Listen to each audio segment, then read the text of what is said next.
next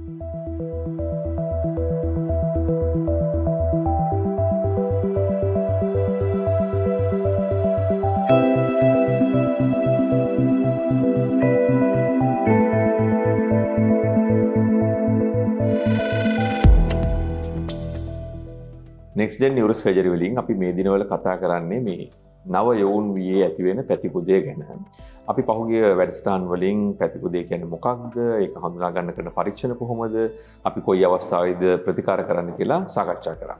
අද අපි බලමු මේ ශල්‍ය කර්මයකින් තොරව පැතිකුදය පාලනය කර ගැනීම සඳහා කළ හැකි දේවල් මොනවද කියලා. අපි දන්නවා අංශක 45ට වඩා පැතිකුදේ කෝණය අඩු නම් අපිට ව්‍යායාම සහ ඊට අමතරව අර ජැකට් එක පාවිච්චි කිරීම මගින් මේක පාලනය කරන්න පුළුවන් කියන එක. ඒතර ව්‍යායාම කියන එක ගත්තාම ප්‍රධාන වශයෙන්ම සාමාන්‍යයෙන් කරන දිනපතා කරන තරුණයෙක් හැටියට කරන්න ඕන ව්‍යායාම. ඒ කියන්නේ ඇවිදීම, ක්‍රීඩා කිරීම වගේ දේවල් අත්‍යවශ්‍යයි. ඒවා නෙවෙයි අපි අත්‍තරම මේ පැතිකුදේ සඳහා කරනවා කියන ව්‍යායාම.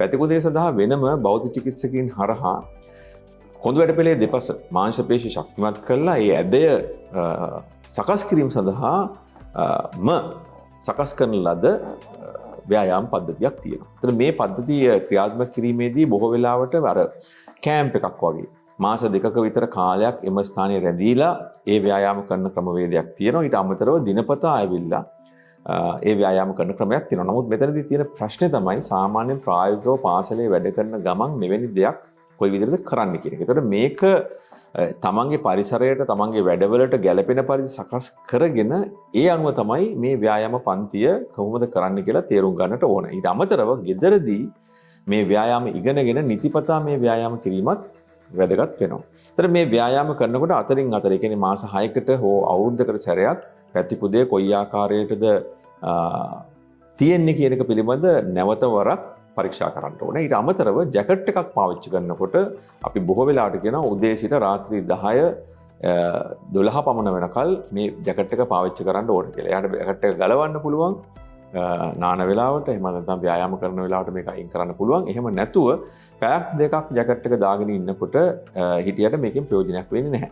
ඒ වගේම අපි මතක තියාගන්න ඕනේ මෙවැනි දරුවෙක් ජැකට් එකක් පාවිච්චි කරනකොට බොහෝ වෙලාවට ඒගොල්ලෝ ඒක අකමැති වෙන්නේ පාසලේදී එහෙම නැත්නම් වටපිට අය මේ පිළිබඳව දක්වන ආකල්පය නිසා. ඒ නිසා ඔබ දැනගන්න ඔබේ පවුලේ යාළුවෙකුට එහෙම නැත්නම් පාසලේ යාළුවෙකුට මේ ජැකට් එක පළඳින වෙලා තියෙනවා නම් එයාට ඒ පිළිබඳ සහයෝගය ලබා දීම මිසක් එයාව කොන් කිරීමක් එහෙම නැත්නම් එයාට විසුළු කිරීමක් මේ වගේ දේවල් කිරීමෙන් වැළකීම තමයි ශීලාචාර සම්පන්න සමාජයක අනික් අය ගැන හිතන දරුවෝ හැටියට තරුණයෝ හැටියට අපිට කරන්න පුළුවන් දේ. ඒ නිසා මෙහෙම කරොත් එයාට පුළුවන් ශල්‍ය කර්මයකින් මිදෙන්න. ඉතින් එවැනි වැදගත් දෙයකට උදව් කිරීම ඔබගේ මිත්‍රයෙකු වෙනුවෙන්, ඔබගේ පාසලේ හිතවතෙක් වෙනුවෙන්, ඔබගේ අසල්වාසියෙක් වෙනුවෙන් ඔබට කරන්නට පුළුවන් ලොකු සේවයක්. ඒ නිසා මේ පිළිබඳවත් ඔබ සිතා බලන්න ඕනේ.